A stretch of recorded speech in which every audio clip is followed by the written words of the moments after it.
दुर्गापुर शहर में 3 दिन से मिनी बस एवं ऑटो परिसेवा बंद होने को लेकर जिला कांग्रेस की तरफ से महकमा शासक के पास विरोध प्रदर्शन जताया गया और ज्ञापन पत्र देने के दौरान पुलिस द्वारा कार्यकर्ताओं को अटकाने को लेकर पुलिस के साथ कांग्रेस कार्यकर्ताओं का धक्का मुक्की हुआ, जिसमें पश्चिम बर्धमान जिला कांग्रेस के अध्यक्ष देवेश चक्रवर्ती का पंजाबी इस खिस्तानी में फाड़ दिया गया। पुलिस द्वारा इस विरोध प्रदर्शन में पुलिस ने एक कांग्रेस कार्यकर्ताओं को जोर जबरदस्ती पकड़कर गाड़ी में उठाया जा रहा था, जिसको लेकर भी कांग्रेस कार्यकर्ताओं ने काफी देर तक खींचातानी की। उसके बाद कांग्रेस कार्यकर्ताओं ने गेट को जबरदस्ती खोलते हुए अंदर जाकर बैठ गए और पुलिस की भूमिका पर सवाल उठाए। घटना की सूचना पाकर काफी संख्या में पुलिस वहां पहुंची।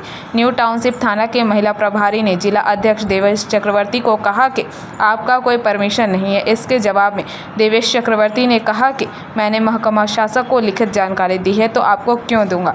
आपको जानना महकमा का शासक का काम है, हमारा नहीं। আলোচনা হয়েছে, সবাই ছিলেন, সদার্থকী আলোচনা হয়েছে। আমরা হোপফুল যে হয়তো আজকে না হোক কালকের মধ্যে হয়তো মিনি বাসের যে স্ট্রাইকটা চলছে সেটা হয়তো উঠে যাবে। খুব ভালো পরিবেশেই হয়েছে। ওনাদের কিছু সমস্যা ছিল আমাদের প্রশাসনের তরফ থেকে আমরা শুনেছি। আমাদেরও যা বক্তব্য তাদেরকে আশা করি আমরা কনভিন্স করতে পেরেছি। আমরা হোপফুল হয়তো।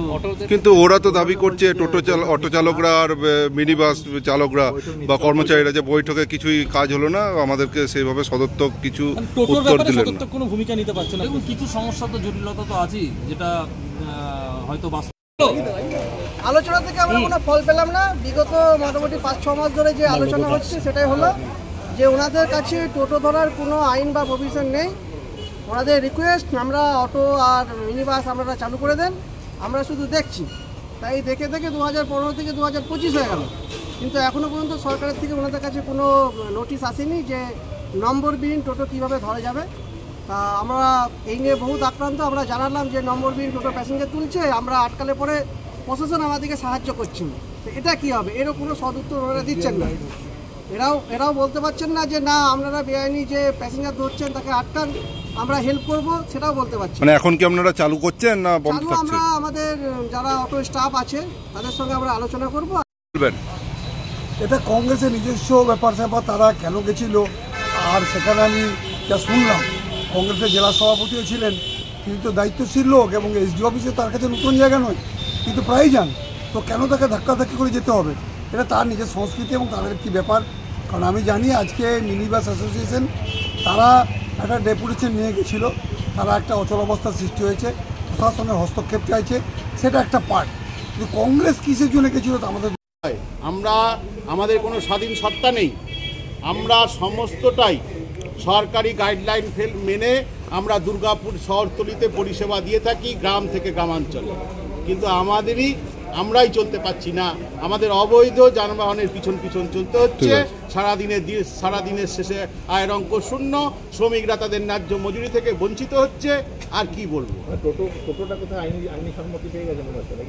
তাই তো মনে হচ্ছে। টোটোর বিরুদ্ধে ওনারা বলছেন আমাদের কাছে কোনো এসওপি নেই। আজকে মিনি বাস বন্ধ এবং অটো বন্ধ বা আমাদের দুর্গাপুরে অটো বন্ধ, এই নিয়ে আলোচনা হয়েছে। এখানে আমরা উপস্থিত ছিলাম, সকলের সাথেই আলোচনা হয়েছে। আমরা ওনাদের যা দাবি দেওয়া বলবো না, যাদের ওনাদের কোথায় কী অসুবিধা হচ্ছে সেগুলো ওনারা জানিয়েছেন, আমরা অভিযোগগুলো জানিয়েছেন। আমরা সেটা দেখছি এবং সাথে সাথে এটা হয়েছে কি আমরা অনুরোধ করেছি যাতে করে ওনাদের সিদ্ধান্ত, এই যে বন্ধের সিদ্ধান্ত পুনর্বিবেচনা করেন, গণপরিবহন ব্যবস্থাটাকে চালু রাখেন দুর্গাপুরবাসীর স্বার্থে এবং সকলের স্বার্থেই। সাধারণ মানুষের যে ভোগান্তি সেটা নিয়ে আপনারা কোনো ব্যবস্থা নিয়েছেন? সরকারি পরিবহন বা কিছু দেখা যাচ্ছে না রাস্তায়? না, সরকারি পরিবহন কিছু ব্যবস্থা নেওয়া সেভাবে হয়নি। এসপিসটিসি দুটো গাড়ি কিন্তু চলেছে, এটুকু এসপিসি আমাদেরকে বলেছেন। বাকি সেরকম কোনো ব্যবস্থা নেওয়া হয়নি যদিও, তবে আমরা চেষ্টা করছি দ্রুত এই ব্যাপারটাকে সমাধান করার জন্য। হয়তো ওরা চিন্তা প্রয়োজন। दुर्गापुर से निमाई दास की रिपोर्ट, PBTV न्यूज़।